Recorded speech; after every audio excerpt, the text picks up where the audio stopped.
Isang mapagpalang umaga po sa bawat isa. Salamat sa Diyos, tayo po ay muli nagsasama-sama, nagkakatipon upang sumamba at magpuri sa ating dakilang Diyos. Amen po ba? Amen. So, maaari po ba nga lahat ay tumayo?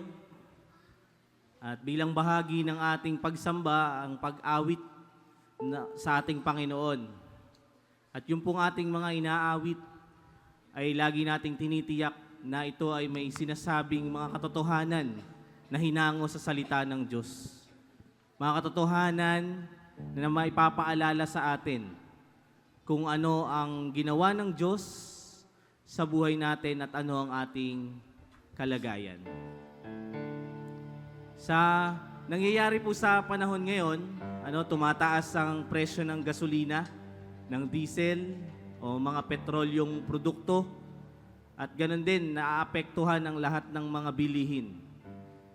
At may mga tao talagang nalulungkot, nai-stress, lalo na yung mga nasa sektor ng transportasyon, dahil lalo na yung mga namamasada, kasi nga yun yung inaasahan nila at sila'y nahihirapan. At yan pong mga bagay na yan, alam natin, naging epekto yan ng labanan sa Middle East. At dahil din sa labanan sa Middle East, maraming mga mananampalataya na talagang sinasabi nila malapit nang dumating ang Panginoon. At alam natin, yung mga nangyayari sa paligid, talagang pinapahintulot yan ng Diyos. Pero para tayo ay magkaroon ng pag-asa na panghawakan natin yung salita niya. Ano po? Kasi may mga tao na hindi kumikilala sa Diyos. Sabi sa unang Tesalonica 5, there are people na sabi nila merong security, merong safety. Ganun nila nakikita, kung ano yung meron sila, yung provision, yung kayamanan, tingin nila sapat na yon para maging secured sila. Pero sabi din sa unang Tesalonica, hindi ko na lang po babasahin. Tingnan nyo sa chapter 5, sinasabi doon, but now we are not in darkness. Kung kayo ay niligtas na, kung naniniwala ang bawat isa sa atin, na tayo ay tinanggap ng Diyos dahil sa Panginoong Hesukristo na nag-alay ng buhay sa atin, alam nyo, yung ating pag-asa, bagamat may mga pangit na nangyayari sa paligid, tumataas ang presyo ng bilihin, may banta ng mga digmaan at mga kalamidad, mabuhay man o mamatay, we might live with our Lord and Savior. Amen po ba? Amen. Dumating man ang kamatayan at habang tayo'y nabubuhay, ano man ang nangyayari sa paligid, we know, kasama natin ang ating Savior. And time will come, tayo, na mga niligtas niya, kasama niyang mananatili sa walang hanggan. Pansamantala lang ang buhay na ito. Kaya yung ating pag-asa ay ilagak natin sa ating Panginoon. Let's have joy. Let's have hope in the midst ng mga nangyayari sa ating paligid. Can we just offer a clap of offering sa Panginoon? Sige po.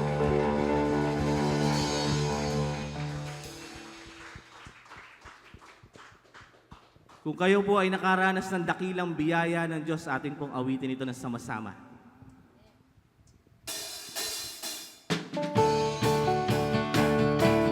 Hey, hey! Come on, let's sing! Hey, hey! Hey, hey!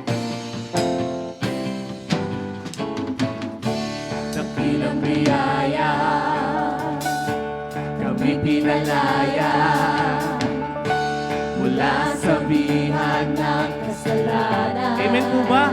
Tayo'y pinatawad. Pinatawad, pinagpala ng lubusan. Minsan pa awitin natin, dakilang biyaya. Dakilang biyaya, kami pinalaya mula sa bihag ng kasalanan. Pinatawad, pinagpala ng lubusan. Come on, awitin natin, di mapipigil. Di mapipigil ang pagsamba sa'yo. Ang ating dakilang Diyos. Jesus, dakila kang totoo. Ang lahat ay magsasaya. Jesus, mapupurihan ka. Ikaw lamang ang aming pag-asa. Amen. Ang lahat ay magsasabi, ang lahat ay luluhod. Jesus, ikaw lamang ang Panginoon. Amen po ba? Ang ating Panginoon, ang ating dakilang pag-asa. Wala nang iba pa. Hey! Hey, hey! Dakilang biyaya, Come on, awitan natin ang Panginoon. kami pinalaya. Pinalaya ka ba? Mula sa bihag ng kasalanan. Salamat o Diyos. Pinatawad, pinagpala ng lubusan. Minsan pa, dakilang biyaya. Dakilang biyaya, kami pinalaya mula sa bihag ng kasalanan. Pinatawad, pinagpala ng lubusan. Awitan natin, di mapipigil. Di mapipigil ang pagsamba sa'yo. Jesus, dakila kang totoo. Come on, let's sing. Ang lahat ay magsasaya. Jesus, mapupurihan ka. Ikaw lamang ang aming pag-asa. Ang lahat ay magsasabi, ang lahat ay luluhod. Jesus, ikaw lamang ang Panginoon. Minsan pa, ang lahat ay magsasaya. Ang lahat ay magsasaya. Jesus, mapupurihan ka. Ikaw lamang ang aming pag-asa. Ang lahat ay magsasabi, ang lahat ay luluhod. Jesus, ikaw lamang ang Panginoon. Sige po, kabayan natin ang isa't isa. Umikot po tayo, kamayan natin ang isa't isa.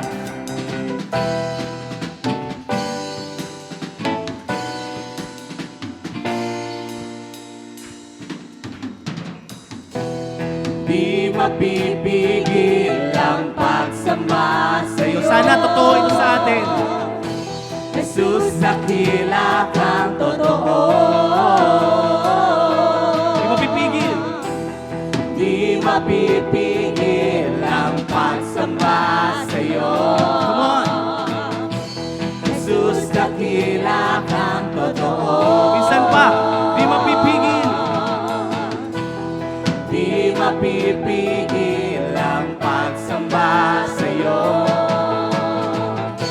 Jesus, dakila kang totoo.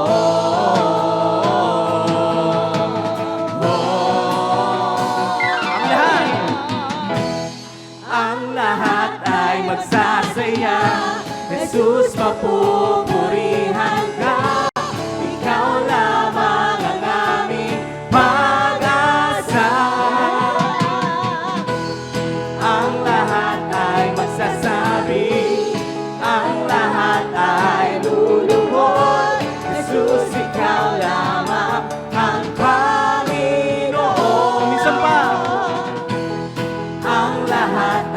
magsasaya.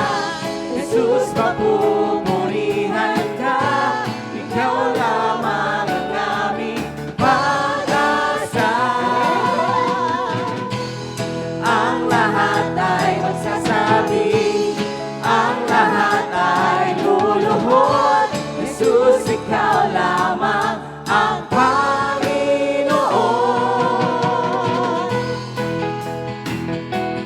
Hey, hey! Hey, hey! Hey, hey! Amen.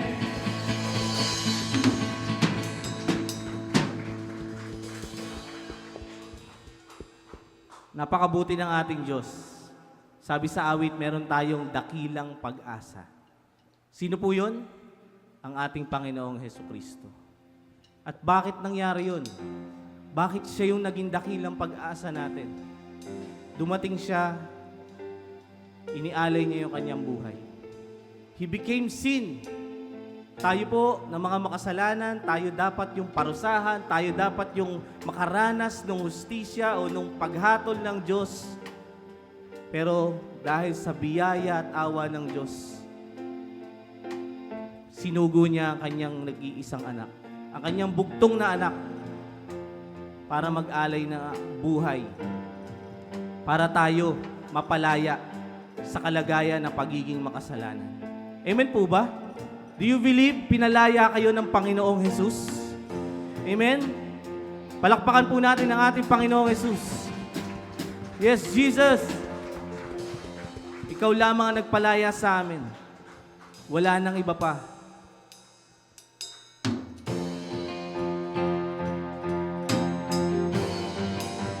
Awitin natin ito na sa ating mga puso.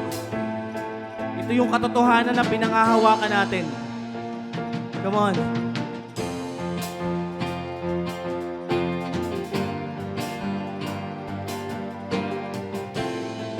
Jesus is our Messiah.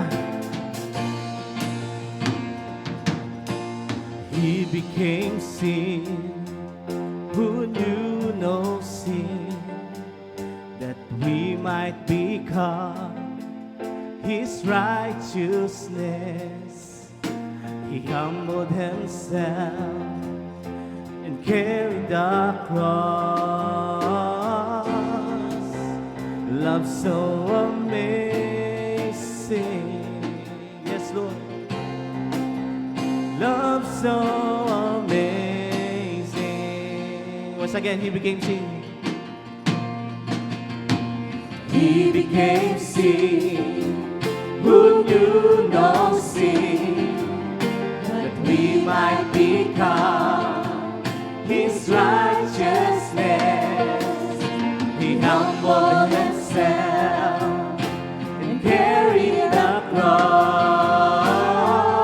Love so amazing. Love so amazing. Salamat, Panginoon, sa pag-ibig mo. Love so amazing. Let's declare, Jesus Messiah. Jesus Messiah. There's no other name. Name above all names. Yes, Jesus, you are our blessed Redeemer. Blessed Redeemer. Our God is with us. Yes.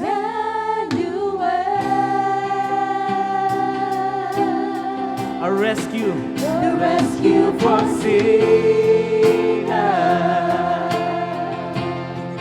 The ransom from heaven.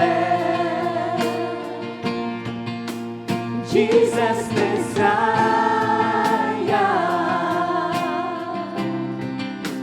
Lord of all. Let's sing His body, the bread. His body the bread, His blood the wine, broken and poured out, all for love. The whole earth trembled, and the veil was torn. Love so amazing.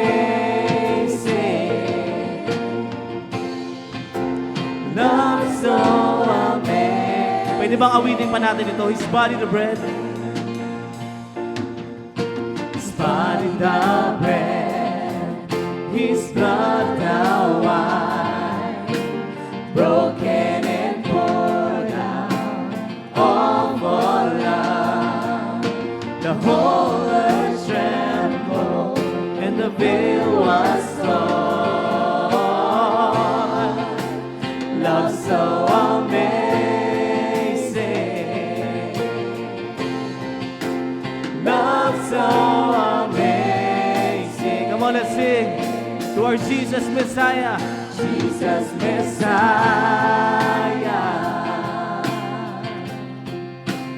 name above all names. Sige, let's worship Him. Blessed Redeemer,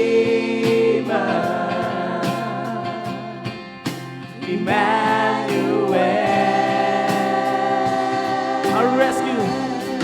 the rescue for sinners, the ransom from heaven, Jesus Messiah,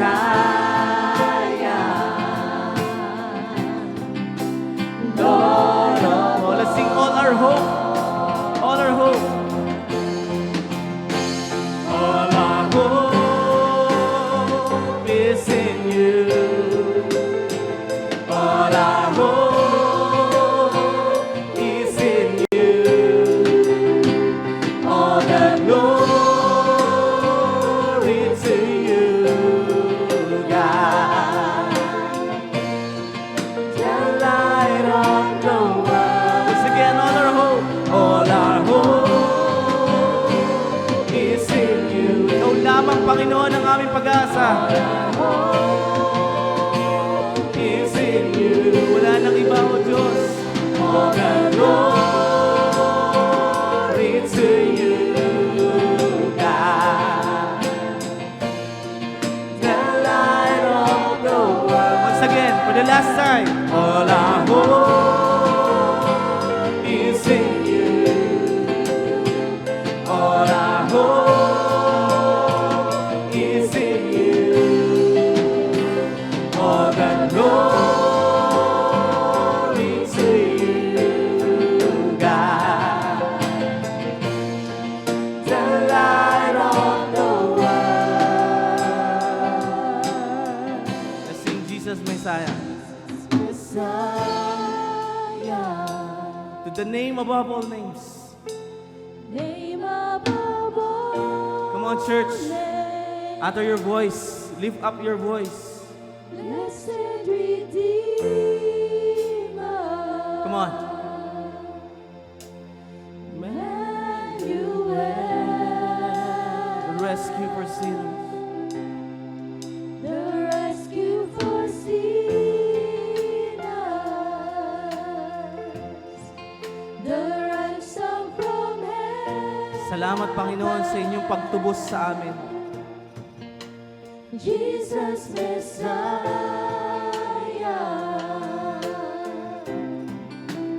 Lord of all. Once again, let's sing Jesus Messiah. Jesus Messiah,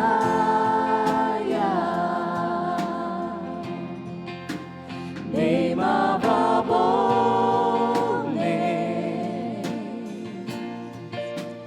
blessed Redeemer,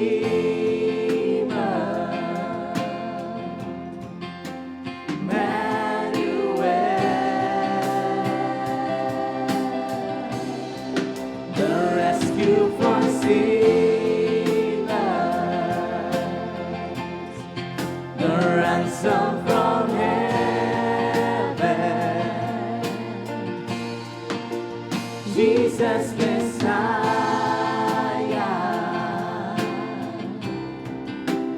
Lord of all. The rescue for sinners.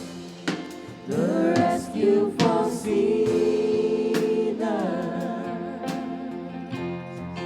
the ransom from heaven,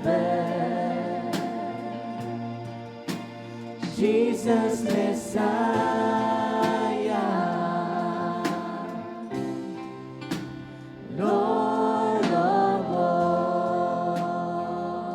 Come on, pasalamatan natin ang ating Panginoon. Sige po, sabihin natin sa Panginoon na tayo'y nagpapasalamat sa ginawa niyang pagliligtas. Kapatid, kung naranasan mo ang biyaya ng Diyos, kung naranasan mong binabago ka ng Diyos, kung nagkakaroon ka ng katiyakan sa buhay na walang hanggan, at pinapatotoo ng banal na Espiritu na ikaw ay anak ng Diyos, huwag kang mag-alangan na magpasalamat sa Kanya. Huwag kang mag-hesitate. At kung may mga pagkukulang, tandaan natin, ang Panginoon ay hindi nagkukulang kailanman. Siya ay mananatiling tapat at tutulungan niya tayo na maging maayos ang ating buhay. Yes, Lord, we thank you, God, sa mga katotohanan na aming napakinggan, na nalalaman mula sa iyong mga salita na kami, noong makasalanan pa'y walang pag-asa sa buhay na walang hanggan. Ngunit ang iyong biyaya, ang iyong awa at pag-ibig ay inyong ipinaranas sa amin nang walang anumang kapalit. Ni walang anumang mabuti sa amin, Panginoon. Pero kami ay iyong nilingap at inalis sa kalagayan ng pagiging makasalanan. At kung meron po kaming kasama na nililigtas mo, Lord, nawa maranasan niya yung biyaya mo, nawa siya'y lumapit sa iyo at magsuko ng buhay sa inyo. At kami naman, na mga sumasampalataya na ay manatili na humahawak sa pag-asang pinagkakaloob mo sa amin. Dahil ang mundong ito ay walang ibang inaasahan, kundi yung mga bagay lamang dito. But Lord, meron kaming inaasahan na higit pa sa mga bagay na meron sa mundong ito. Kaya salamat po. Salamat for all the spiritual blessings na aming tinanggap at masasaksihan at mararanasan pa sa muli mong pagbabalik. Kaya Lord, sa iyo lamang ang lahat ng kaluwalhatian at kaluguran at pagsamba at papuri. Ito po ang aming dalangin sa pangalan ng aming Panginoong Hesukristo. Amen. Palakpakan po natin ang ating Panginoon.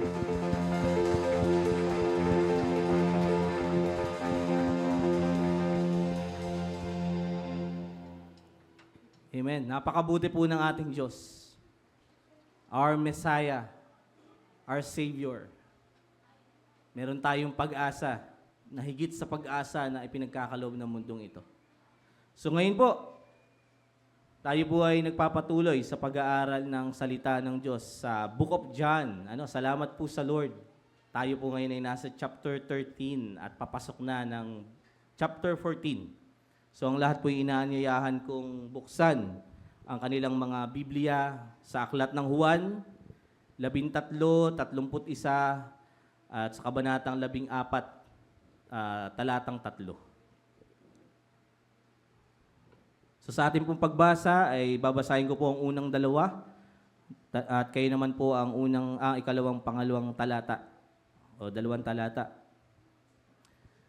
Verse 31 and 32, when he had gone out, Jesus said, now is the Son of Man glorified, and God is glorified in him. If God is glorified in him, God will also glorify him in himself and glorify him at once. Kayo po. Little children, yet a little while I am with you. You will seek me, and just as I said to the Jews, so now I also say to you, where I am going, you cannot come. A new commandment I give to you, that you love one another, just as I have loved you. You also are to love one another. 35 and 36, by this all people will know that you are my disciples, if you have love for one another. Simon Peter said to him, Lord, where are you going? Jesus answered him, where I am going you cannot follow me now, but you will follow afterward. Kayo po. Peter said to him, Lord, why can I not follow you now? I will lay down my life for you.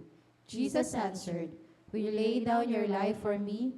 Truly, truly, I say to you, The rooster will not crow till you have denied me 3 times. Yan. So basahin po natin ang sabay-sabay mula verse 1 doon sa chapter 14 hanggang 3. Let not your hearts be troubled. Believe in God, believe also in me. In my Father's house are many rooms. If it were not so, would I have told you that I go to prepare a place for you? And if I go and prepare a place for you, I will come again and will take you to myself, that where I am, you may be also. So blessed be the reading of God's Word. Maaari na po tayong maupo at ating pong ihanda ang ating mga sarili sa pakikinig ng kapahayagan ng salita ng ating Diyos. Okay, a blessed day to each and everyone. Salamat sa Panginoon at patuloy po tayong pinagtitipon sa lugar na ito. Ito pong isang buong linggong darating. Meron pong tradisyon yung isa sa pinakamalaking relihiyon sa Pilipinas.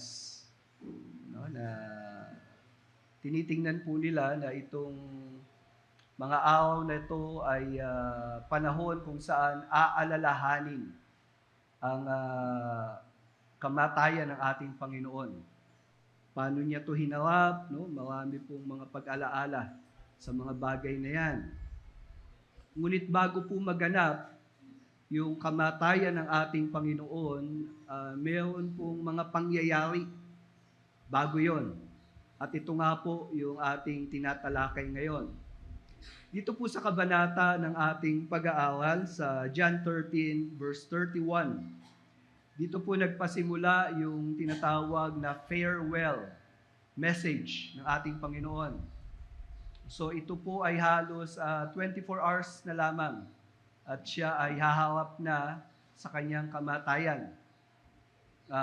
Bago mangyari yung mga bagay na yan, nagkaroon siya ng personal na pakikipag-usap sa kanyang mga alagad upang ihanda sila sa kanilang gaganapin na pagpapatuloy ng pananampalataya sa Diyos, na kung saan itong pananampalataya na to ay nilinaw ng ating Panginoong Jesucristo. Kaya po sumibol yung grupo na tinatawag na Kristiyano. At ang Kristyanismo po ay may malinaw na pamantayan at panuntunan mula sa ating Panginoong Hesus. At ito po ay inilahad niya dito sa mga sumusunod na kabanata.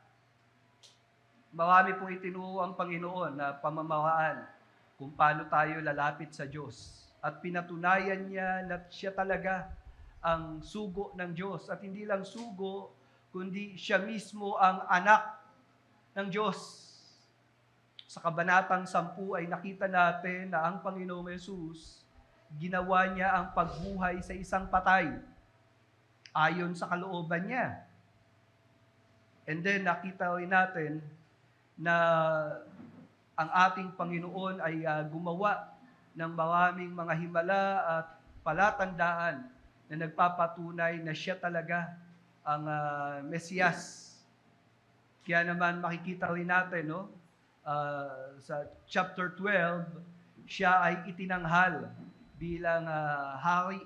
No, kinilala siya na talagang siya yung darating na hari at ang paghahari niya ayon sa propesiya ay magpasawalang hanggan. Ngunit dumating yung pagkakataon sa chapter 13, kanya nang kinausap itong kanyang 12 pinili.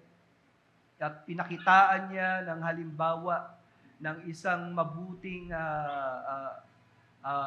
attitude o mabuting karakter na dapat namamalagi sa bawat mananampalataya. Ito'y walang iba kundi ang pagpapakumbaba.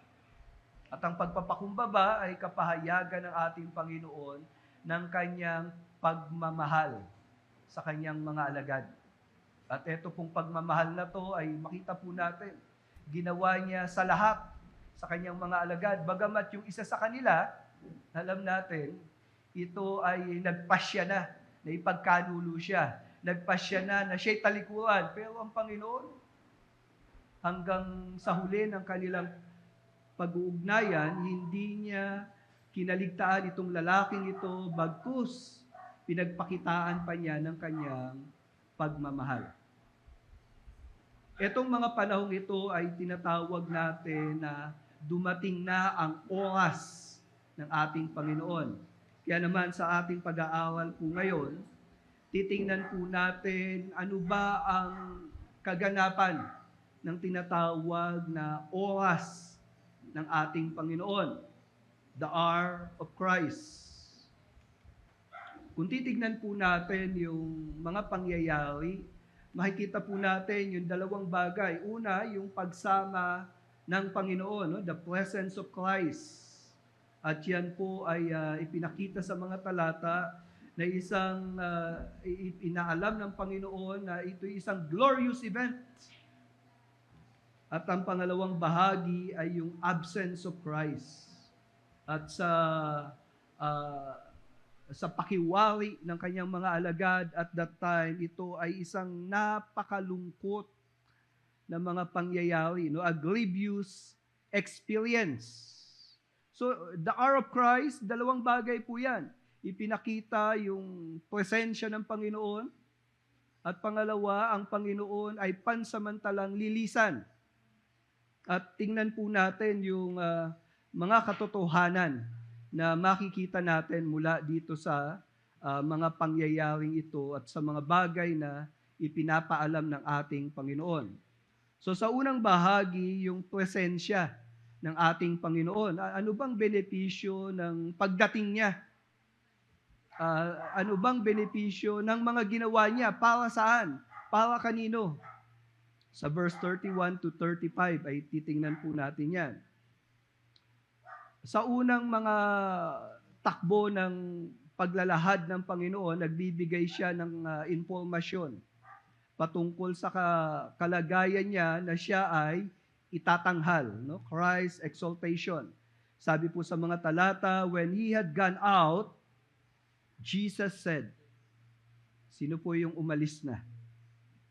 Alala niyo po ba kung sino yung umalis na? So 12 yung kausap ng Panginoon, hinugasan niya ng paa, pero dumating yung time, may umalis. Sino po yung umalis? Sinabihan niya, gawin mong madali. No, yung gagawin mo. At si Judas, imbis na magpasya ng pagbabalik loob sa Panginoon, nagpasya siya na ipagkanulo ang Panginoon. So umalis na siya sa pagkakataong ito. At dito po nagpasimula ang farewell message ng Panginoon. Kaya Jesus said, ito po yung sinabi niya, now is the Son of Man glorified, and God is glorified in Him. Dito po makikita natin yung dobleng pangyayari. Una po, sinabi ng Panginoon, now is the Son of Man glorified. Pag sinabi po natin glorified, na itaas, na itanghal, nabigyan ng parangal, siya ay nabigyan ng atensyon at nakita na siya ang pinakamahusay, pinakamagaling, pinakamakapangyarihan. At dito po sinasabi ng Panginoon sa takbo ng mga pangyayari, sa oras na yon, now is the Son of Man glorified. At hindi lamang siya, at sabi pong ganun, and God is glorified in Him. So, nung nailuwalhati ang Panginoong Yesus, ang sinasabi niya dito, even God is glorified. May mga pagkakataon po, di po ba? Pagka tayo may nagawa na napakagandang bagay at pinuri ka, pinasalamatan ka, sinong nag-glorify? May pagkakataon na minsan nagpo-post tayo sa Facebook, graduate ang anak ko, no? Ang husay ko. O kaya yung isang bata, isang estudyante, nakatapos ng pag-aaral, naging cum laude, sabi niya, pinaghirapan ko yan. There are times yung glory, inaangkin natin. Pero bilang mananampalataya, nalalaman natin na anumang tinatangkilik natin, yung lakas, yung talino, yung oportunidad. Kanino galing yan? Kung aalisin ni Lord yung lakas mo, magkakaroon ka ng karamdaman, magagawa mo pa kaya mag-aral. Kung aalisin ng Lord yung kaisipan mo, yung talino mo, nagkaroon ka ng Alzheimer, uunlad pa kaya yung business mo.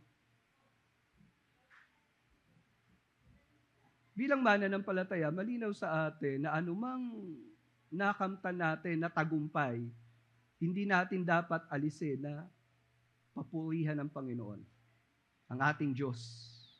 At dito po si Jesus, ganun niya nakikita, when Son is glorified, God is glorified in Him. Sa paanong paraan na bigyan ng kaluwalhatian ng Panginoong Yesus ang kanyang Ama o ang Diyos? Ito po'y malinaw na makikita natin sa aklat ng Pilipos 2:8 hanggang 11. Ipinaalam ni Apostol Pablo yung mga pangyayari sa buhay ng ating Panginoon. Ngunit simulan natin to sa talatang 7. Sabi pong ganon, kinuha ang kalikasan ng alipin, si Jesus, at naging katulad ng mga tao. So, ang Panginoong Yesus, nung siya ay naging tao, ito po'y paraan niya upang luwalhatiin ang kanyang Ama. Sabi pa sa verse 8, ibinaba niya ang kanyang sarili at naging masunurin hanggang kamatayan, maging kamatayan sa krus. So, isa pang paraan upang luwalhatiin ang Ama, yun pong kanyang pagsunod hanggang kamatayan. At anong nangyari? Ipinako siya sa krus. Pero yung pagkapako niya sa krus, yung kanyang kamatayan, ito'y paraan upang luwalhatiin ng Diyos.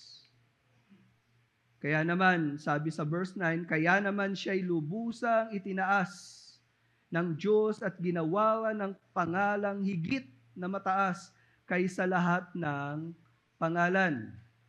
Upang sa pangalan ni Jesus, ang bawat tuhod ay lumuhod, ang mga nasa langit, nasa lupa, at nasa ilalim ng lupa. Pansinin niyo,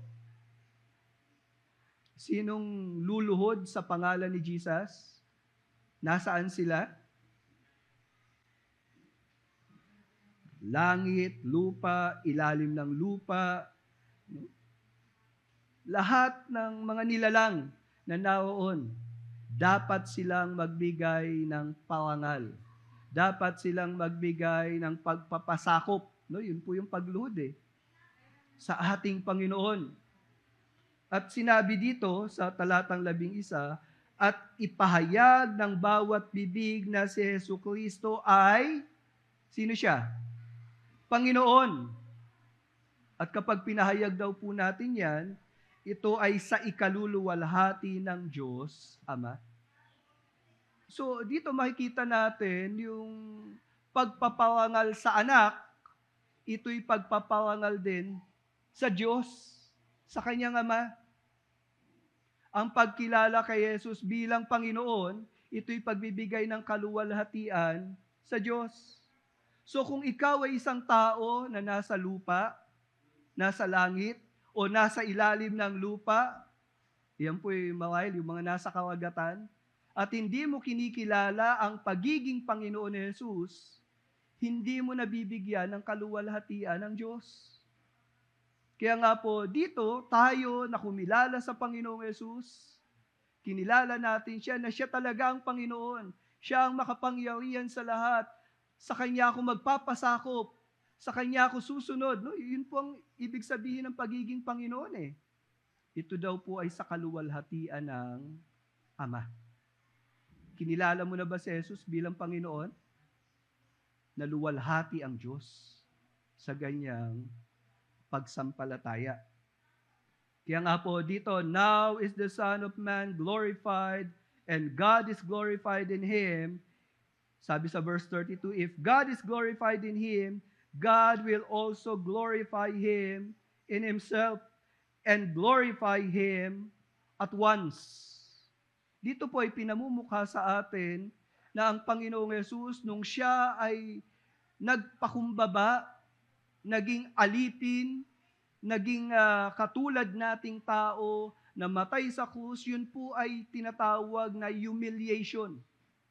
Ibinaba niya ang kanyang sarili. Nagbihis siya tulad ng isang alipin. Ngunit sa mga pagkakataong iyon na siya'y nagpakumbaba, alam natin, sabing ganun sa talata ng Pilipos, nalugod ang Diyos sa kanya. Kaya binigyan siya ng pangalan na higit sa lahat ng pangalan. No, matapos niyang ganapin ang kamatayan sa krus, ibinalik sa kanya yung karangalan na taglay niya bago siya makisalamuha sa sangkatauhan at pasanin ang kasalanan natin. Tandaan niyo po, si Jesus, pinapasan niya na yung kasalanan natin sa kapanganakan pa lang niya. Kaya nga po, may mga pagkakataon na pinagbabantaan siyang patayin, naranasan niya yung magutom, mauhaw, mamatayan ng mahal sa buhay. No, at the point of time ng pagiging binata ni Jesus, most probably, yung kanyang tatay, no, si Joseph, marahil wala na eh. Hindi na nababanggit sa mga talata eh. So namatayan din siya ng tatay. And then sa chapter 11, namatayan siya ng kaibigan. So naranasan ng Panginoon yung mga, at dito po sa mga susunod na talata, siya ay pinagkanulo, pinapatay. Naranasan niya yung mga bagay na yon. Ngunit sa kabila ng mga pangyayaring yon, God will restore him. Ibabalik siya sa talagang kalagayan niya. Paano naunawaan at kinilala ang Panginoong Yesus ng mga mananampalataya? Sa aklat ng Hebreyo 1:3-4, makikita natin, ang anak ang maningning na sinag ng kaluwalhatian ng Diyos at tunay na larawan ng kanyang kalikasan bilang Diyos. Matapos niya tayong linisin sa ating mga kasalanan, umupo siya sa kaitaasan sa kanan ng Diyos na makapangyarihan sa lahat. So ito na restoration, ni-restore ang Panginoon. Pero nangyari yon matapos. No, matapos niyang gampanan ang pagtubos sa atin. Kaya nga ito yung kalagayan ng Panginoon. Sabi sa verse 4, higit na mataas ang anak kaysa mga anghel, kung paanong binigyan siya ng pangalang higit na mataas kaysa kanilang lahat. Sa mga taga-Hebreyo po, malaki ang paghanga nila sa mga anghel. No, binibisita sila ng mga anghel. Ganun yung mga paniniwala nila eh. Kaya po dito sa aklat ng Hebreyo, ang sabi nung writer, higit na mataas ang pangalan ng Panginoon sa mga anghel. Maski ang mga anghel ay sumusuko sa Kanya, nagpapasakop sa Kanya. Kaya nga po dito makikita natin yung kalagayan ng ating Panginoong Yesus na nasa isang mataas na kalagayan at ito ay kaluwalhatian na ibinigay ng Diyos sa Kanya. At ang kaluwalhatian ng Panginoong Yesus, ito yung kaluwalhatian ng Diyos mismo, ng Ama. Si Yahweh hindi natin nakita, maski kailan. Walang taong nakakita sa Kanya. Ngunit, sa katauhan ng Panginoong Yesus, ang tao ay nakasaksi kung sino ang totoong Diyos. Sapagkat ang Panginoong Yesus, taglay niya ang kaluwalhatian ng Diyos. Kaya nga po, dito po, sa unang bahagi, sinasabi ng Panginoon ang mga katotohanan ito. Ang kaluwalhatian na kanyang kinalalagyan. Simula kanyang kapanganakan, hanggang siya ay humarap sa krus, hanggang siya ay mabuhay na muli, at hanggang siya ay umakyat sa langit. Ito po'y pagpapakita ng kaluwalhatian ng Panginoong Yesus. Tandaan natin, noong mga panahon na yan, maraming mga tao ayaw kilalanin si Jesus na Diyos. Actually, maski sa panahon natin ngayon yun nga pong isang, I think yung Prime Minister ng Israel, no? Hindi ko po alam kung gaano katotoo yun, pero minsan sinabi niya na si Jesus daw ay walang pagkakaiba dun sa kila Mahatma Gandhi, kila Gautama Buddha, no? Kasi mga reformers nagpahayag ng mabubuti at magagandang katuruan. Ganun ang tingin niya sa level ni Jesus. Tao lang. Mahusay na guro. Pero alam natin, more than a teacher ang Panginoon. Ganyan po ang maraming mga Hudyo ngayon. At meron pong reliyon, ang sabi nila si Jesus, tao lang. Maling-mali po yung pananaw na yun sapagkat mula po sa talatang ito, malinaw ang Panginoong Jesus, taglay niya yung kaluwalhatian na kapantay ng Diyos. Ang Diyos po hindi niya pwedeng ibigay yung kaluwalhatian niya maski kanino. Siya lang ang dapat maluwalhati. Pero dito po sinasabi ni Jesus, yung kaluwalhatiang taglay niya, kapantay ng Diyos. Bakit? Kasi si Jesus, siya'y Diyos.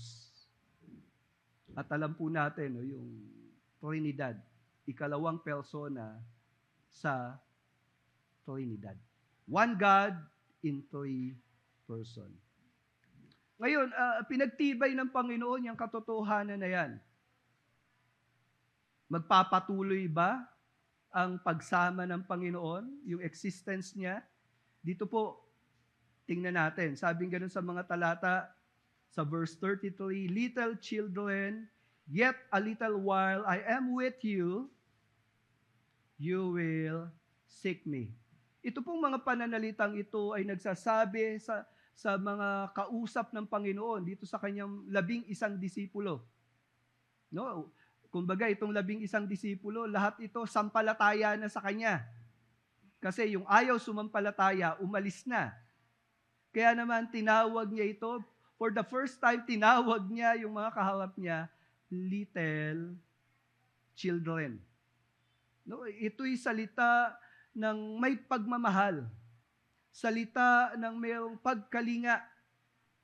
At ito po'y salita na ang pinapahiwatig nito ang ating Panginoong Yesus.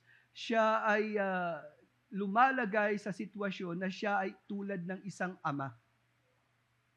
Sa propesiya patungkol sa pagdating ng Panginoong Yesus sa Isaiah chapter 9 verse 6, isang katangian ng ipapanganak na Mesiyas, siya ang dakilang Diyos at sinabi rin na siya ay ama na magpasawalang hanggan.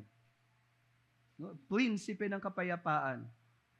At sinabi rin sa John chapter 1 verse 12, ang sino mang sumampalataya at kinilala siya at tinanggap siya kung sino siya. Sabing gano'n, sila'y pinagkalooban ng karapatan na maging anak ng Diyos. So dito, nung tinawag ng ating Panginoong Yesus, itong mga alagad niya na little children, ipinapahayag niya na siya at ang Ama ay iisa. No, little children. Ngunit itong pagpapahayag na to, may dating ng pagpapaalam. A little while, I am with you. And then you will seek me. Natural yan kung anak ka. Diba? Lalo na bata. Pag aalis yung tatay o nanay, hanap agad yan. So, kita niya na itong sumasampalataya sa kanya ng mga disipulo niya, nakadepende sa kanya. Kaya nabanggit ito ng Panginoon, alam niya yung sitwasyon nitong mga disipulo niya. At sinabi ng Panginoon, and just as I said to you, to the Jews, so now I also say to you, where I am going, you cannot come. So, isang pagpapaalam ng pansamantalang paghiwalay niya dito sa kanyang mga alagad.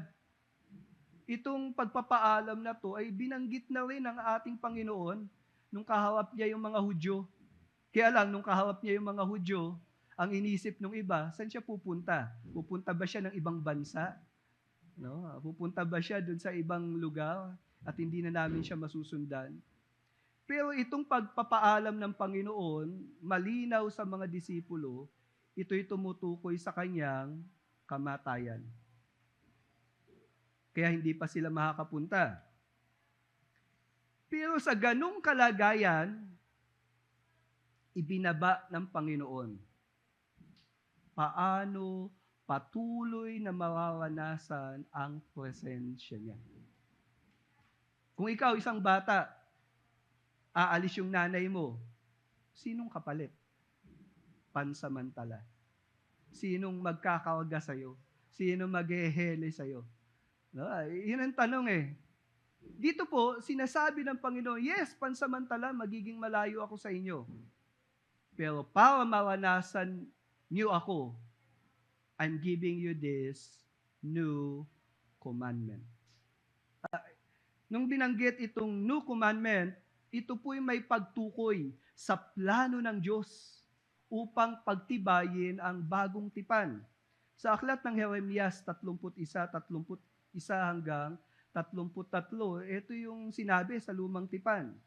Sinasabi ni Yahweh, darating ang panahon na gagawa ako ng bagong tipan sa Israel at sa Huda.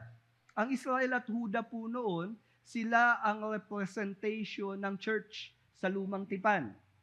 No? Kaya nga po, tayo po nasa bagong tipan ang ating pakikipagtipan sa Diyos dahil sa ating Panginoong Yesus. Sa lumang tipan, ang representative po o ang paglalarawan sa church ay sa pamamagitan ng Israel at Huda.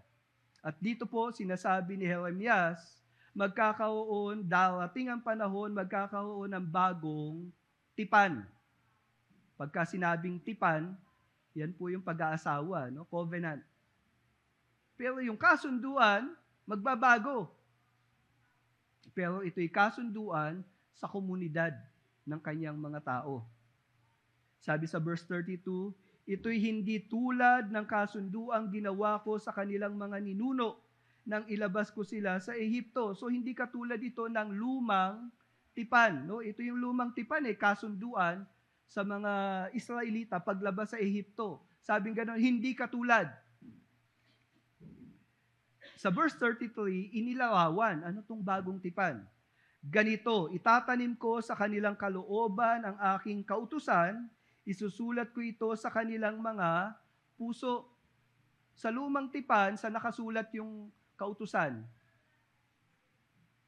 Sa nakasulat yung kautusan sa lumang tipan. Di po ba isinulat sa bato? Yung 2 tapyas ng bato. Pero dito po, hindi na ganoon. Sa bagong tipan daw, yung kautusan niya isusulat sa puso, sa kalooban. Kumbaga, hindi mo nahahanapin yung bato para alam ano nakasulat. Hindi na ganoon, kundi yung kautusan, nasa kalooban na ng mga tao na kabilang sa bagong tipan. At parehas ang kalagayan ng mga tao sa lumang tipan at sa bagong tipan. Sabing ganon, ako ang kanilang magiging Diyos at sila ang aking magiging bayan. So, God's people. Ganun pa rin ang kalagayan, pero ang kaibahan sa bagong tipan, yung kalooban ng mga tao babaguhin. Kaya nga po, itong kautusan na to ay isang gampanin na natural na gagawin ng mga tao na kabilang dito sa bagong tipan. No? Kaya nga po, tingnan natin yung sarili natin. Ako ba'y nasasakop na ng kaharian ng Diyos? Anong ginagawa ng mga taong nasa bagong tipan? Ito po, sinabi ni Jesus, that you love one another just as I have loved you, you also are to love one another. Anong kalagayan ng mga nasa bagong tipan? Ano ang natural sa kanila? Pag-ibig. Pag-ibig kanino? Sa bawat isa.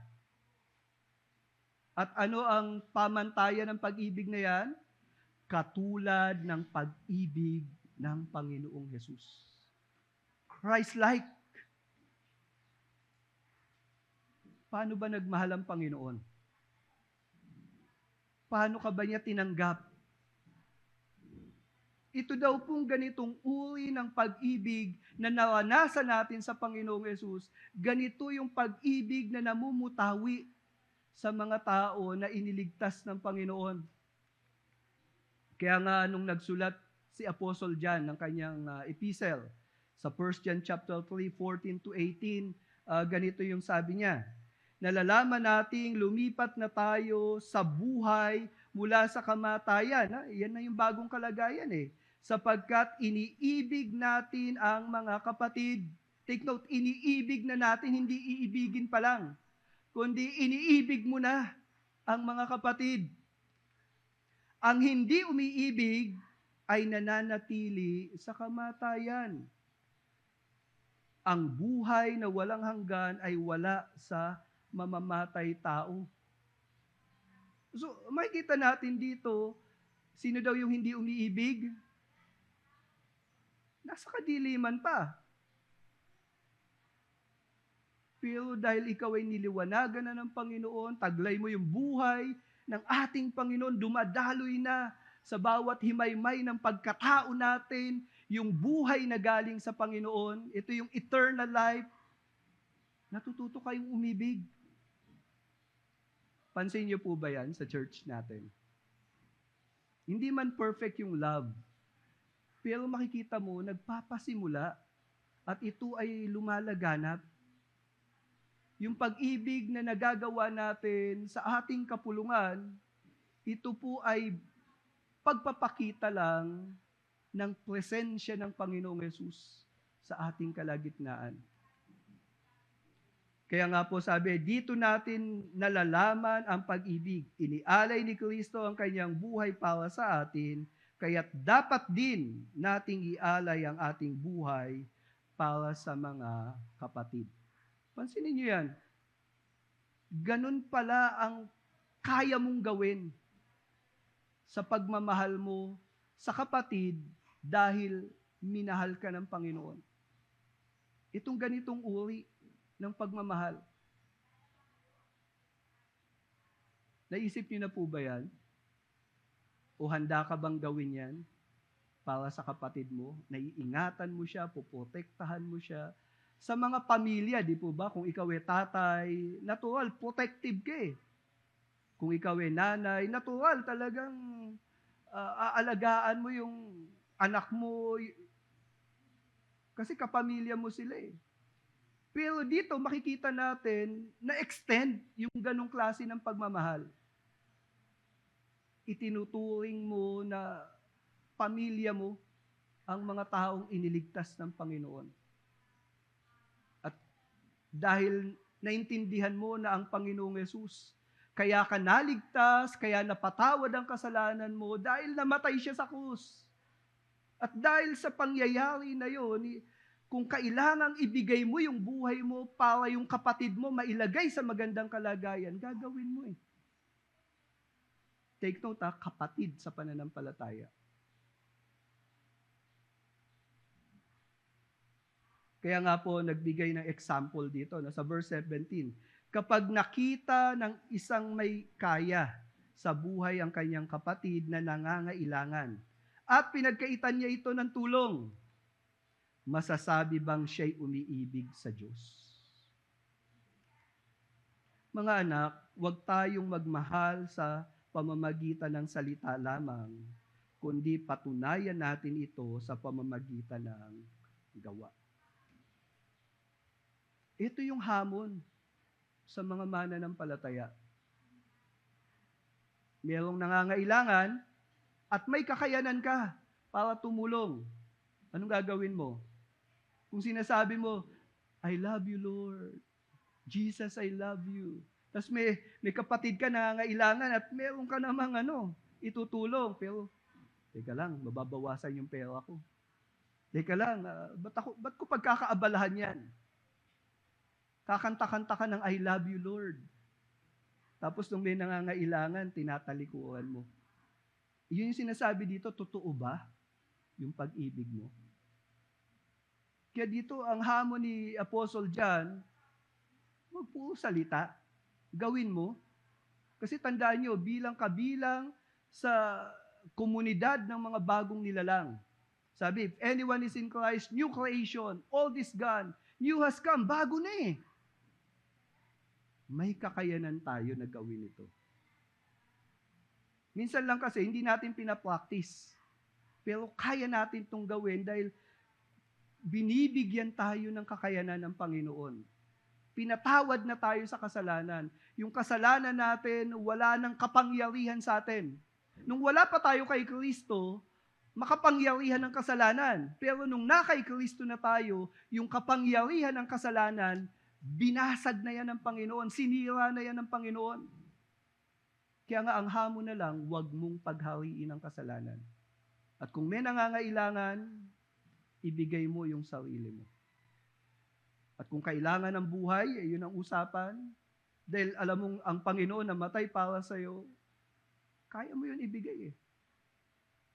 Si Charlie Kirk, alam niyang may pagbabanta sa buhay niya. Maraming phone call, chat message, text message. Talagang papatayin siya eh. Pero alam niyo, lantaran pa rin siyang humaharap sa mga tao upang ipahayag ang mabuting balita. Dahil alam niya na yung mga tao, kailangan nilang marinig yung mabuting balita. Kailangan niyang palakasin ang loob ng mga kapatid niya sa pananampalataya sa kabila ng may pagbabanta sa kanyang buhay. That is love. At hindi lang siya, maraming mga lalaki at babae na ibinuwis yung buhay nila para maipahayag ang mabuting balita. Andyan sila William Curry, yung mga missionary na pumunta sa isang lugar na yung mga tao doon, mga cannibals. Alam niyo po ba yung cannibals? No? Ang delicacy nila ay katawan ng tao. No? Nagluluto sila ng mga atay, balun-balunan ng mga tao. At minsan nga po, di na niluluto eh. No? Pinuntahan niya yun para makapangaral ng mabuting balita. Nagdelikado ang buhay niya.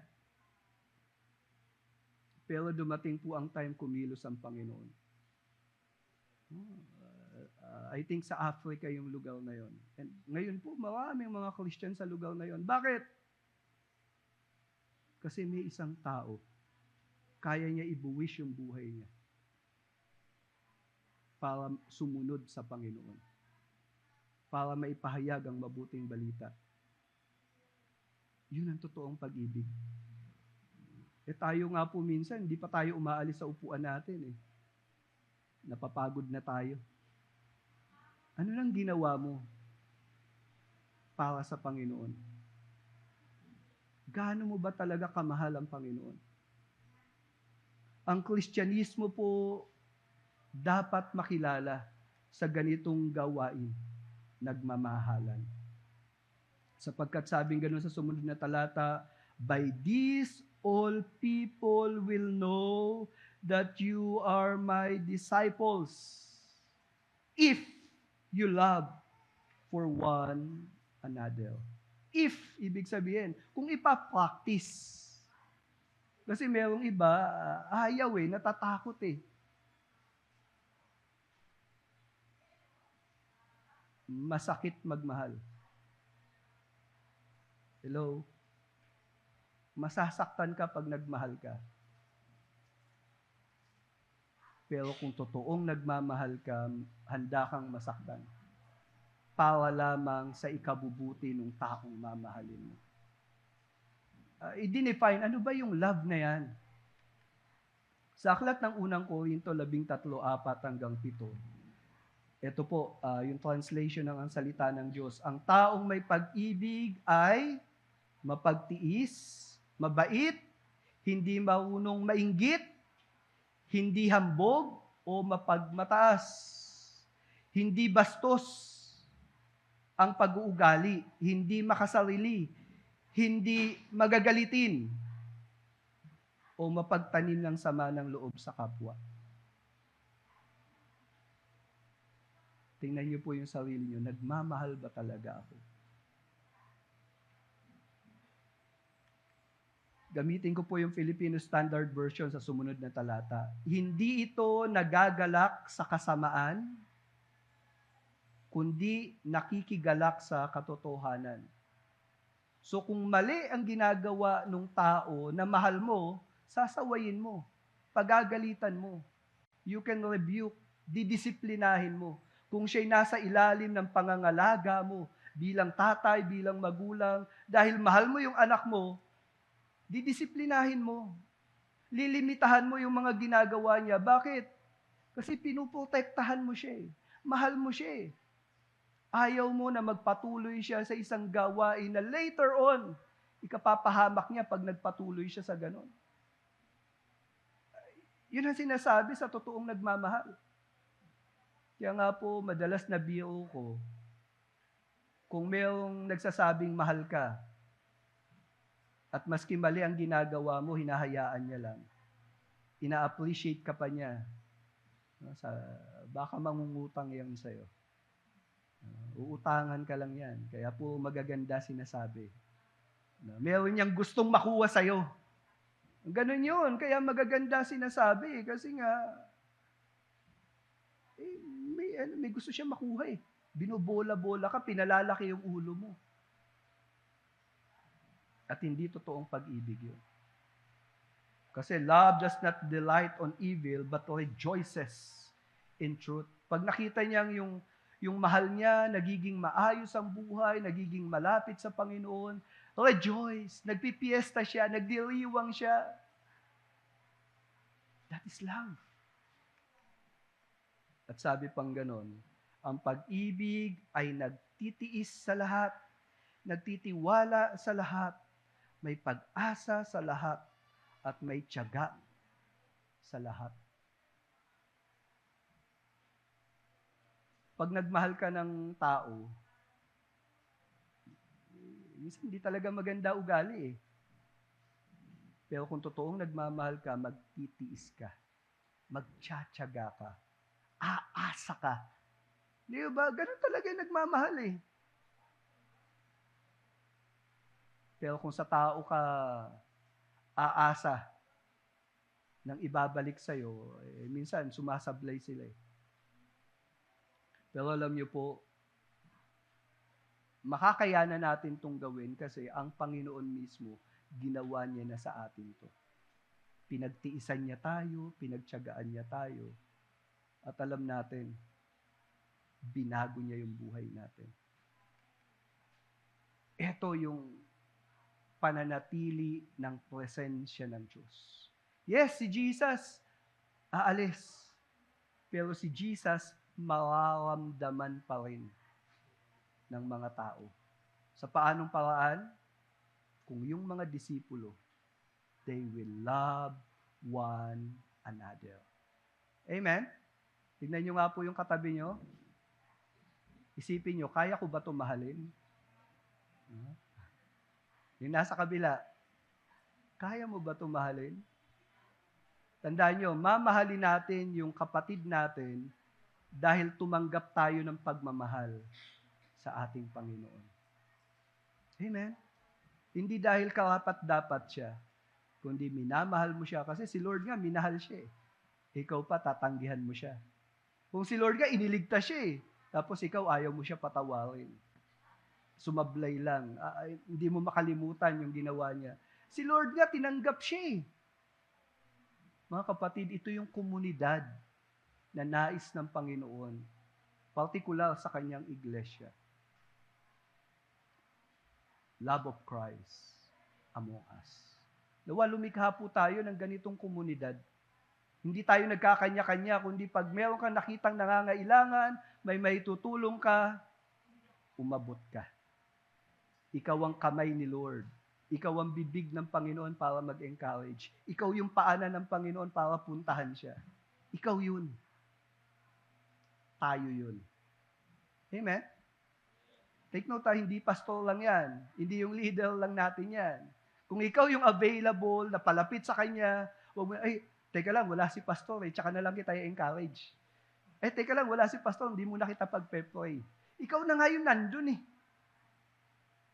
Ibig sabihin nun, ikaw na ang magiging extension ng Panginoon to express the love of Jesus. Amen? Sabihin nyo nga po sa katabi nyo, I love you with the love of the Lord.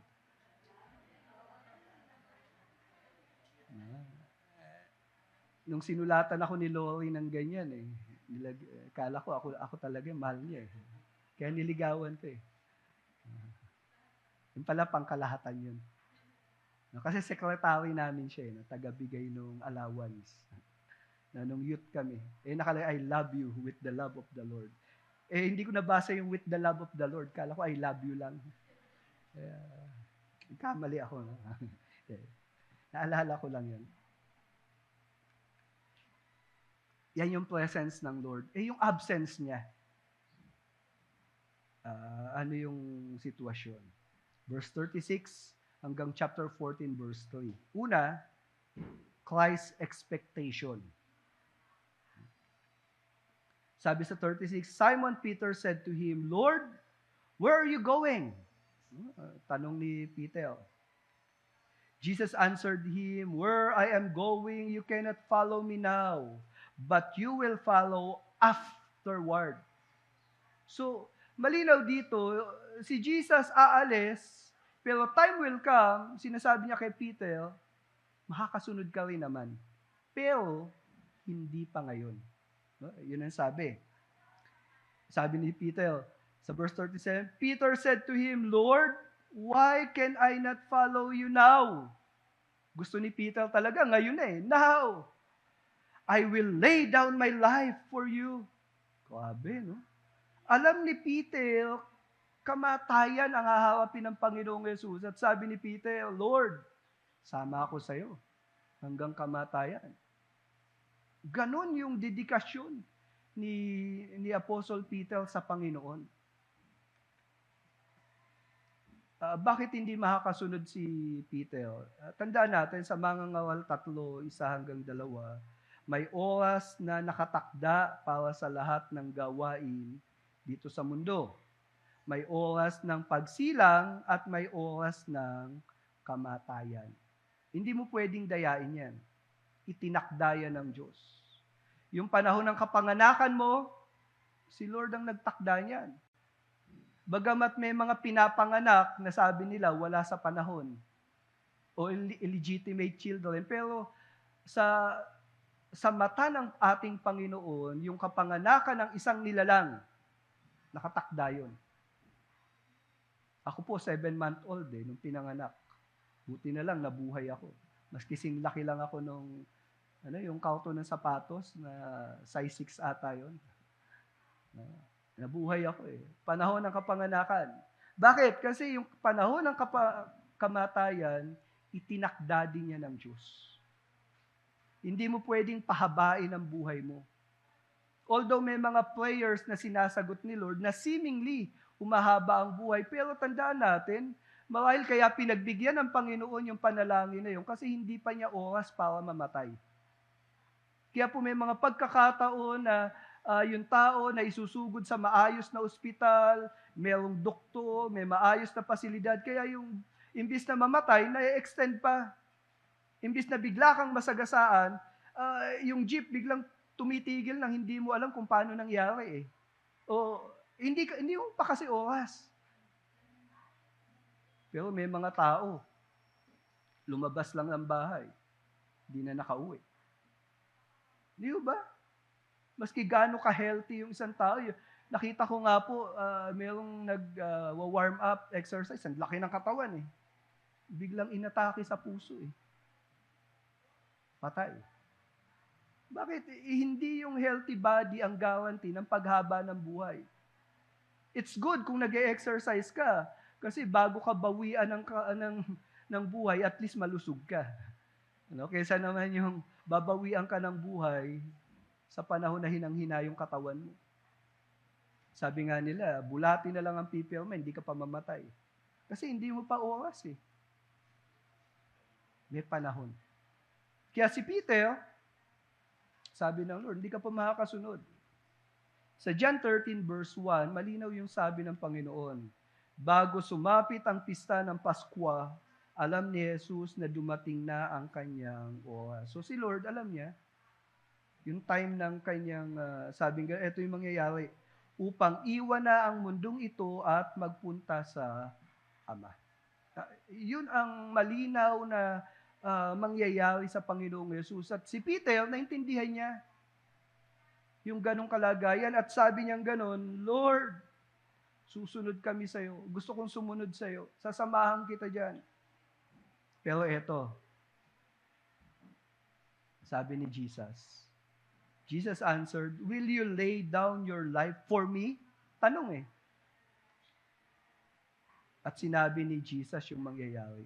"Truly, truly, I say to you, the rooster will not crow till you have denied me 3 times." Sa kultura ng mga Hudyo, pag tumilaok yung manok, yan po ay 3:00 ng madaling araw. At dito, ang sinasabi ng Panginoon, yung timing. Bago tumilaok ang manok, you will deny me 3 times. Yun ang sinabi niya kay Peter. Kaya patanong niyang sinabi kay Peter, talaga ba mamamatay ka para sa akin? Tayo po alam na natin yung nangyari. No? Nirecord po itong pangyayaring ito o itong conversation na to ni Mateo. Ganito po niya ang sinabi niya. Mateo 26:34 hanggang 35.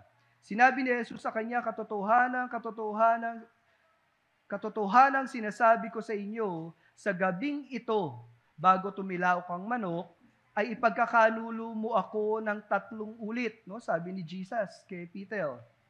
Sinabi sa kanya ni Pedro, kahit kinakailangan ako'y mamatay, nakasama mo ay hindi kita ipagkakaila. Talagang may paninindigan si Peter diyan.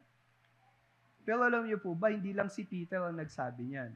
Sabing ganon, gayon din ang sinabi ng lahat ng mga alagad. So yung 10, ganon din ang sabi nila, handa kaming mamatay para sa'yo.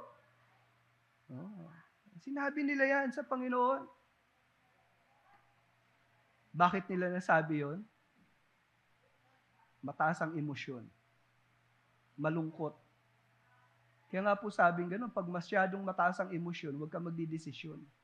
Madalas yung decision mo dyan, mali. Kaya itong si Peter, at alam natin, sabi ni Mateo, kasama yung ibang alagad, handa kaming mamatay, Lord, sasamahan ka namin. Pero bunga yun ng kalungkutan.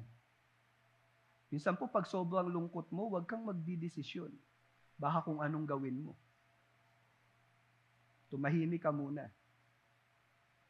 Pwede ka mag-pray, magbasa ng Bible. Kalma muna. At this point of time, malungkot na malungkot itong mga alagad dahil iiwan na sila ng Panginoon. Pero sa ganung kalagayan, in-encourage sila ng Panginoon. At dito po, sa sumunod na kabanata, makikita natin yung unang pananalita ng Panginoon. Let not your heart be troubled. Believe in God, believe also in me. Ano sabi ni Jesus? Huwag mong gawin to. Anong gawin? Ito yung gagawin mo, believe. Okay? May alternative. Inutusan, huwag kang malungkot, believe.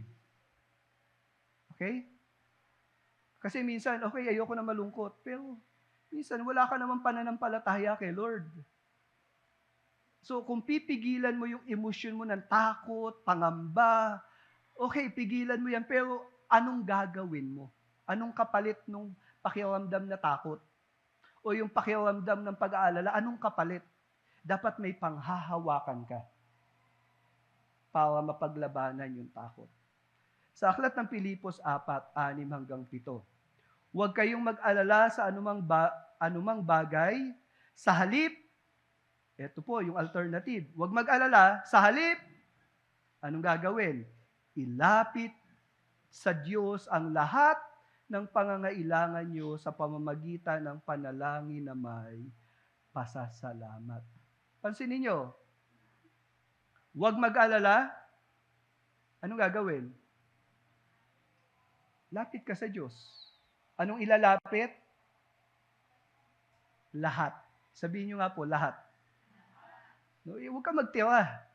Lahat. At sabing ganon, yung lahat ng pangangailangan, ilapit natin sa pamamagitan ng panalangin. Okay? Mananalangin ka. Paano ka mananalangin? Pananalangin na may pasasalamat. Ito pong pasasalamat, hindi po ito positive thinking. Kasi yung iba akala positive thinking. May sakit ako, gagaling ako. Lord, pagagalingin mo ako. Lord, magkakapera ako ngayon. Lord, magiging hindi positive thinking yan. Yung pasasalamat dito, ang tinutukoy, yung ginawa ng Diyos in the past, aalalahanin mo. Lord, si Shadrach, Meshach at Abednego, dumaan sa apoy, pero sinamahan mo at hindi sila nasunog. Salamat, Lord. Si Daniel, itinapon sa grupo ng mga leon na gutom, pero hindi siya kinain dahil pinotektahan mo. Si Moises, si Abraham, alalahanin mo yung ginawa ng Diyos in the past at pasalamatan mo siya. Lord, kung ginawa mo yun sa kanila, alam ko gagawin mo yung pinakamainam sa akin. Amen? Kung papahintulutan mo man yung sakit, papahintulutan mo man wala akong pera, papahintulutan mo man yung kamatayan ng mahal ko sa buhay, may dahilan. Kaya mangyari ang kalooban mo. Salamat. Okay?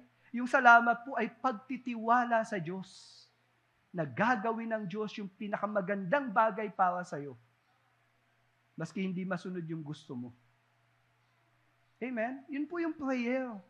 Panalangin may pasasalamat. Nagtitiwala ka na maganda ang magiging resulta ng sitwasyon mo. At sabi pang ganon, kapag ginawa nyo ito, bibigyan kayo ng Diyos ng kapayapaan na siyang mag-iingat sa puso nyo at pag-iisip dahil kayo'y nakay Kristo Jesus. So ito'y isang privilege na kung nakalagayan dahil ikaw ay nakay Kristo Jesus. Nagpasakop ka na kay Lord eh. Pag sinabing nagpasakop kay Lord, ibig sabihin, sagot na ng Panginoon yung buhay mo. Hello?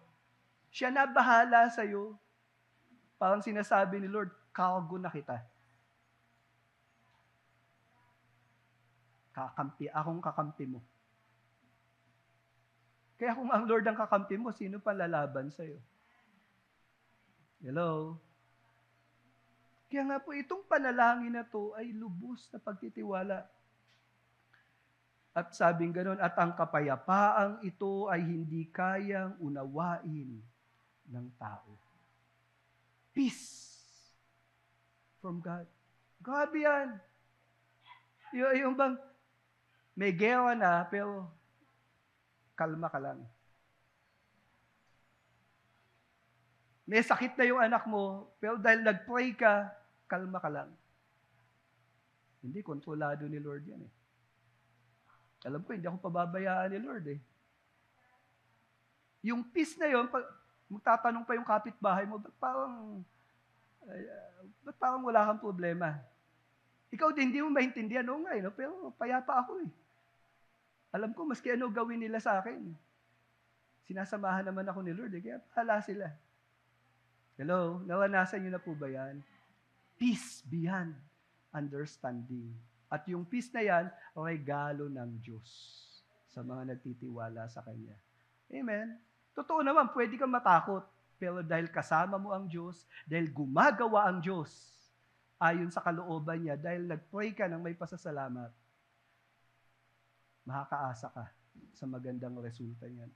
Sabi sa Salmo 46, 1-2, ang Diyos ang ating kanlungan at kalakasan, siya'y laging nakahandang sumaklolo sa oras ng kagipitan, kaya huwag tayong matakot. Amen? Ganyan po ang mga tao ng Diyos. Kaya nga po, dito sa panahon ng kalungkutan ng mga alagad, nagpapaalala ang Panginoong Yesus sa kanya, let not your hearts be troubled. Anong gagawin? Believe in God, believe also in me. At kung yung usapin ng kamatayan ng pag-uusapan, sabi ni Jesus sa verse 2, in my Father's house are many rooms. Nung binanggit pong rooms, it means ito po ay isang individual na kapakinabangan. Pag sinabing kwarto mo, room, ibig sabihin, ito'y napakarami. Sa lahat ng sumampalataya, gaano man sila karami, bawat isa sa kanila mayroong silid para sa kanila. Hello? Di ba merong magulang na pag lumaki na yung anak, bibigyan niya, itong kwarto na to sa'yo. Itong kwarto na to sa'yo. Paano yung sistema nun? Yung kwarto ng babae, pag pumasok ka, gagawin niya yung lahat ng gusto niya dun sa kwarto niya, pambabae. Yung kwarto ng lalaki, pag pumasok ka, magulo. Ayaw magligpit eh. Kwarto niya yun eh. Nung binanggit po ng Panginoon tong homes, mayroong lugar ka na paglalagyan na fit para sa'yo. Hindi ka tulad nung iba. Huwag kang gaya-gaya at huwag kang maiinggit sa iba. Ganun ka-espesyal in my Father's house. Yun ang sabi niya. So, ang mga alagad, nangangamba sa kamatayan, pero sabi ni Lord, in my Father's house are many homes. Ito pa, tiniyak ni Lord, if it were not so, would I have told you that I go to prepare a place for you? So kung hindi ito totoo, sasabihin ko ba ito sa inyo? Paaasahin ko ba kayo? Parang ganun yung sinasabi ni Lord. Naranasan mo na bang umasa? O yung kausap mo, paasa lang. Hindi naman pala gagawin, no? Habang kausap ka, naka-cross your finger. Lalansihin ka pala, lolokohin ka. Pero sabi dito, sinasabi ni Jesus sa mga alagad niya, if it were not so, would I have told you that I go to prepare a place for you? And then take note, I go to prepare a place for you. Talagang, individual eh. At dito, binabanggit ng Panginoon, yung pansamantalang paglayo niya ay panahon ng preparasyon. Ipe-prepare niya tayo. Amen? Kaya po, wag nating gayahin yung ginagawa ni Lord sa iba. Actually, yung preparasyon na yan, si Lord hindi naman siya unprepared. Sinong hindi naka-prepare sa bahay ng Ama? Sinong hindi pa prepared? Tignan mo yung katabi mo. Sabihin mo, ikaw yun. Kaya hinahanda ka niya. Hello? Pagpapunta ka ng Baguio, ano mga dadalhin mo? Pagpapunta ka sa Marilao, ano dadalhin mo? Sabi ni Mark, mainit daw dun eh. Di ba, kung saan ka papunta, ipe-prepare mo yung sarili mo. Ganon din si Lord. Dahil papunta tayong langit, yung ugaling langit dapat, eto na yung kasanayan natin. Amen.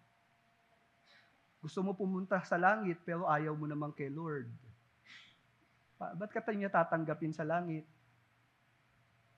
Gusto mo pumunta ng langit, pero ni magbasa ng Word of God, ayaw mong gawin.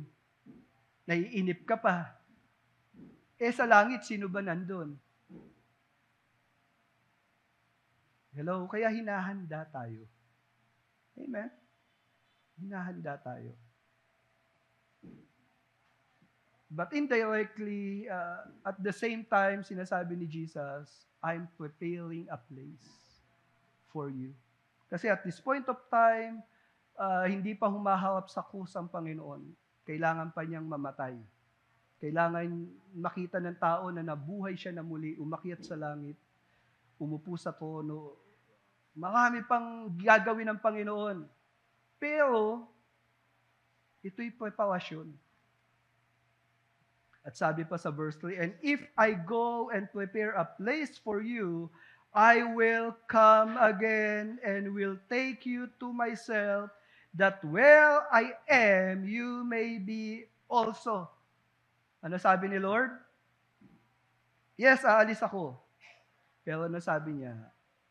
I shall return.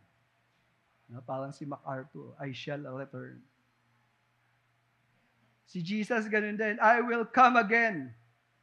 At sa pagbabalik niya, I will take you to myself. Take note si Jesus yung dadating. Babalik siya. isasama niya tayo. Bakit? Anong gusto niya? Gusto niya sa langit, nandun ka. Amen. Take note, sinabi to ni Jesus nung wala na si Judas. So itong mga katotohanan na to ay applicable lang sa mga sumasampalataya sa Panginoon. At talagang si Peter nga, di ba? Itong mga disipulo, handa silang ibigay lahat para kay Lord. I'm willing to die for you, di ba? Sabi ni Peter. At sabi rin ng mga alaga, ganon yung pagsampalataya nila. Though alam natin, sumablay. No, pero yung good intention na talagang mamatay para samahan ng Panginoon, nasa kanila na eh. Kaya sabi ni Lord sa kanila, ipaghahanda ko kayo ng lugar. Huwag kayong matakot. Ikaw ba ay kabilang sa mga sumasampalataya sa Panginoon? Kung ikaw ay sumampalataya sa Panginoon, huwag kang matakot. Believe in God. Amen. Huwag mong punuin yung kalooban mo, naku, mataas na naman yung langis. Naku, may gera, baka mamaya maligaw yung isang nuclear na missile. Wala kaming panangga. Ang meron lang kami, mga kapre, tsaka tikbalang. Paano namin lalabanan yun? Ang daming takot eh. Normal po ang matakot. Pero pwedeng labanan ng takot. Paano? Believe in God. At sabi ni Jesus, believe in me. Amen. At kung pahintulutan ng kamatayan, hindi rin nakakatakot. Bakit? Kasi sa kamatayan, kung nasaan si Jesus, yung mananampalataya, dun din pupunta. Amen. Hindi ko alam kung kayo yung taong gusto nyong humaba buhay nyo dito sa lupa. Nakikita nyo yung hirap ng buhay, wala kayong pamasahe, lalakad ka na lang. Nakikita mo na minsan mataas ang bilihin, di mo na mabili yung... Tapos habang tumatagal ka sa buhay na to, umihina yung katawan mo, may arthritis ka, di ka makalakad. Pero pag magbe-birthday ka, ang prayer, Lord, sana humaba ang buhay ko. Hello? Gusto niyo ba yon? Kaya yung panahon ng kamatayan, eksaktong oras yan. Sabi ni Lord, ready ka na. Kukunin na kita. Kaya kung may mahal tayo sa buhay na kinuha ni Lord, yun yung oras ng Panginoon para sa kanila eh. Ipagpasalamat natin kay Lord yun. Dahil sila ay nasa piling na ng ating Panginoon. Amen? Mas nakakaawa yung sarili natin na nakikipaglaban pa ngayon kaysa sa mga tao na kinuha na ng Lord. Kasi sila, RIP. Ano yung RIP? Pero pag hindi sumampalataya, restless, without peace. Ganun talaga eh. Kaya nga po, sa Hebreo 9:27-28, itinakda sa mga tao ang mamatay ng minsan at pagkatapos nito'y ang paghuhukom ng Diyos. Ganon din naman, minsan lang namatay si Kristo nang ihandog niya ang kanyang sarili para alisin ang kasalanan ng mga tao at muli siyang babalik dito sa mundo, hindi na para akuin muli ang kasalanan ng mga tao, kundi para iligtas ang mga taong naghihintay sa Kanya. Diba? Ito yung mga little children, nag-aantay sila. Nananabik sila. Hinahanap-hanap nila ang Panginoon. Kaya sabi ni Lord dito sa Hebrews, babalik ako. Kukunin ko kayo. Amen. The first coming, natupad yon, namatay sa kusang Panginoon. Tinubos. Kung yung first coming natupad, tandaan nyo, itong second coming, sabi ni Lord, babalik siya ulit. Nangyayari din yun. Amen. At yung panahon na yan yung panahon na itinakda ng Panginoon. Ang tanong, nakahanda ka ba pag bumalik si Lord? Ready ka na ba sa buhay langit? Nagbibigay ka ba talaga ng panahon para sa Panginoon ngayon? Siya ba ang pinakamahalaga sa buhay mo ngayon? Siya ba ang priority mo ngayon? Pag hindi ganyan ang kalooban mo, abay, magsiyasat ka muna ng kalooban mo. Baka mamaya dumating si Lord. Hindi ka pala papunta doon. Iwan ka. Nakakalungkot po yun. Kaya po, hindi tayo perfect, pero tignan mo yung kalooban mo, talaga bang mahal na mahal ko na ang Panginoon? At mahal ko ang mga kapatid ko sa Panginoon. Kayo lang po ang makakasagot yan. Pero ito pong pagkakataon na to, na panahon ng kalungkutan ng mga disipulo, ito yung encouragement na iniwan sa kanila ng Panginoon. Yes, iiwan ko kayo, pero pansamantala. Dahil babalik ako upang kung saan ako naroon, dun din kayo pupunta. Amen po ba? Sa mga mananampalataya, exciting yan. Amen? Excited ka ba? Totoo po yan. Kaya nga po, sa pinag-aralan po natin, tandaan natin, yung presence of Christ, ito yung isang glorious event as fulfillment of redemption. No? Yung pagtubo sa atin, isa sa katuparan. When Christ is glorified, God is glorified. When Christ's love is applied, people will know. Hindi na wala si Jesus. Narito si Jesus. Kaya lang, dapat yung mga tao niya magmahalan. Yan yung presence ni Christ. Sinasabi lang nito na yung presensya ng Panginoon magpapatuloy. Perpetuation of Christ among disciples. Paano malalaman ng mga tao na buhay si Kristo? Sa pamamagitan mo, sa pamamagitan ko. Amen? Perpetuation of Christ. Buhay na buhay ang Panginoon. Hayaan nating maging kagamit-gamit tayo para sa plano at kalooban ng Diyos. Now, the absence of Christ, a grievous experience for future salvation. Yun naman ang intensyon. Sabi kay Peter, you will follow afterward. Sabi sa mga believers, I will come again to take you. Di ba? Kaya nga po, yung absence ni Christ is a preparation of Christ for His disciples. Sinahanda niya tayo. Gano'n na kaya tayo kahanda? Nawa, ayusin po natin yung buhay natin. Kaya nga sa application, let us choose to love others as Christ did. Tandaan nyo, ang pagmamahal, desisyon, hindi emosyon. Let us choose to love others as Christ did. Pilitin na natin. Kasi minahal ka naman ni Lord eh. Hindi ka talunan doon pag nagmahal ka sa iba. Utos pa nga yun ng Panginoon eh. Let us create a community of love of Christ.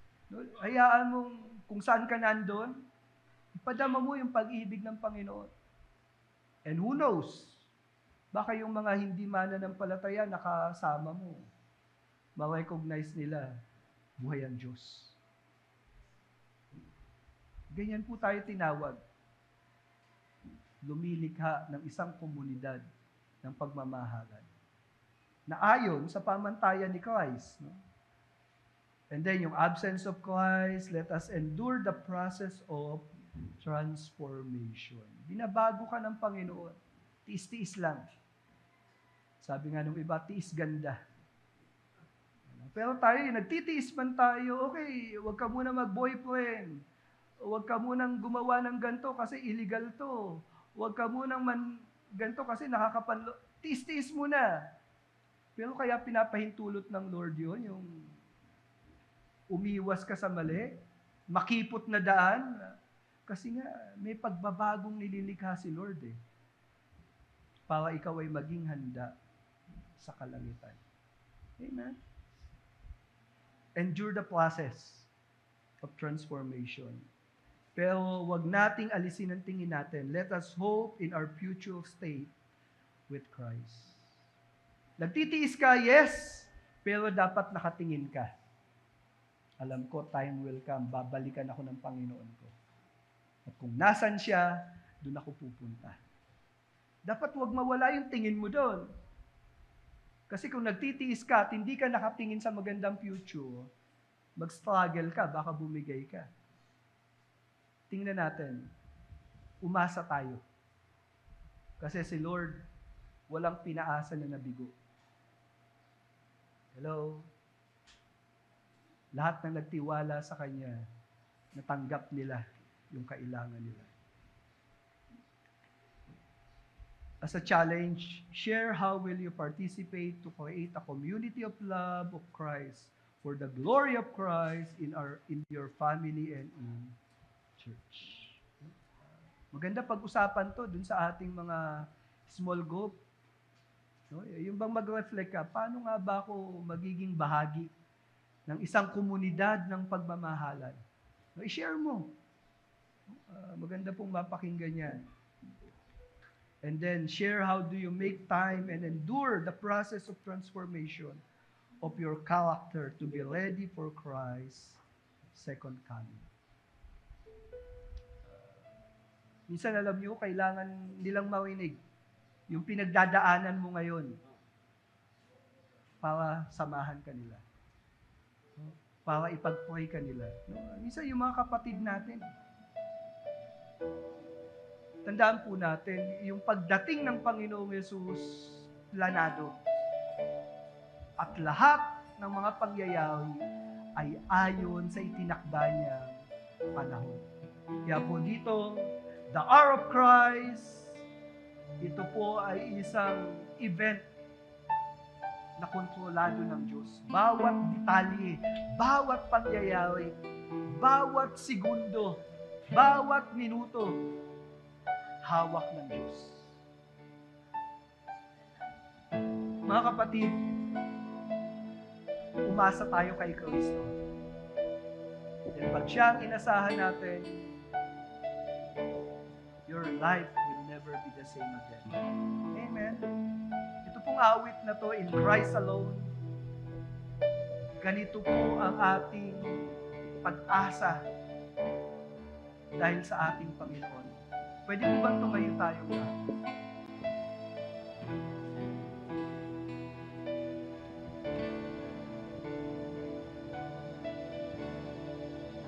In Christ alone, my hope is found. He is my light, my strength, my song. This cornerstone, this solid ground, firm to the verses drown and storm. What heights of love, what depths of peace, when fears are still, when striving cease, my comfort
Panginoon, salamat.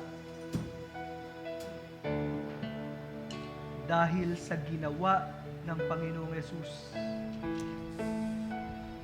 sa krus ng Kalbaryo, ito ang nagbigay ng katiyakan sa aming kalagayan ng mga iniligtas na. Anuman ang plano ng kasamaan, maging ng mga tao na masasama, batid namin, walang makapag-aalis sa amin sa iyong mga kamay. Maging ang kamatayan, hindi kami mapapahiwalay sa iyong mga kamay. Hawak mo ang aming buhay. Salamat. Sa pagtayo po natin ngayon, pwede ba personal kayong magpasalamat sa Panginoon sa isang tiyak na kaligtasan, sa isang buhay na walang hanggan? Come on, kausapin po natin ang Panginoon. Ano man yung takot, pangamba, tulad ng mga alagad, iiwan na sila ng Panginoon. Ngunit ang sabi ng Panginoon, huwag mong hayaan na mag-alumihanan ka. Believe in God. Believe also in me. Yes, come on. Meron ka bang pangamba ngayon? Meron ka bang kalungkutan ngayon? Meron ka bang desisyon na haharapin na pwedeng iwan ito yung mga nakaugalian mong mga bagay o gawain? O merong tao na humahadlang para maging malapit ka sa Panginoon na kailangan mong magpasya ngayon? Dahil pinipili mo ang Panginoon na siyang tunay na nagmamahal sa iyo. Come on, just come to the Lord. Yes. Napapakinggan ka ng Panginoon. Narito siya sa ating kalagitnaan.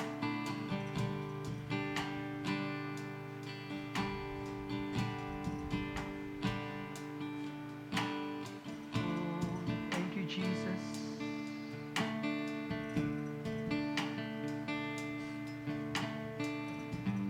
Salamat, Panginoon.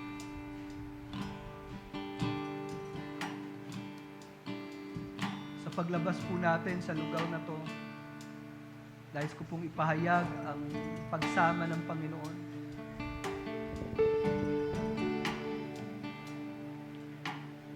Sa ating Diyos na makapangyarihan sa lahat,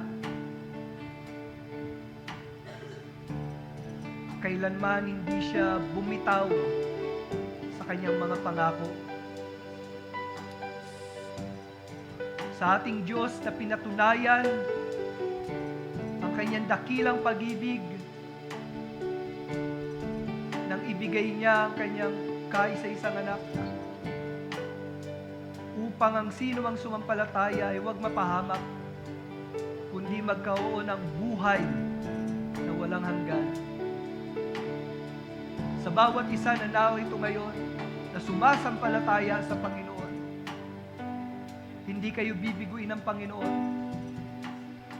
At sa paglabas nyo sa lugar na ito, may the Lord bless you and keep you.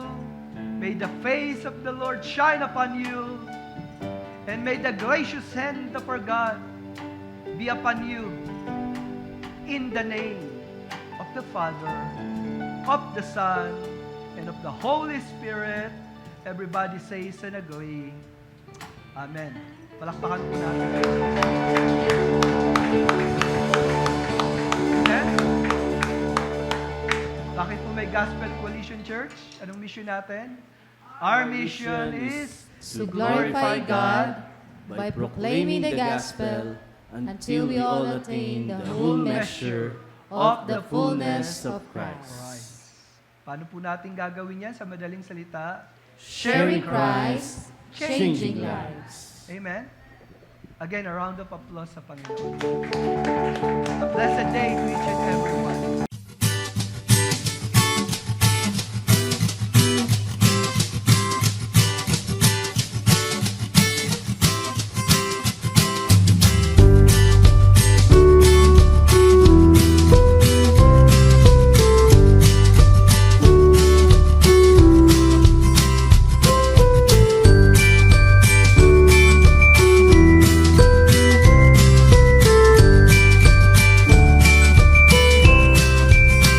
GCC, Gospel Coalition Church.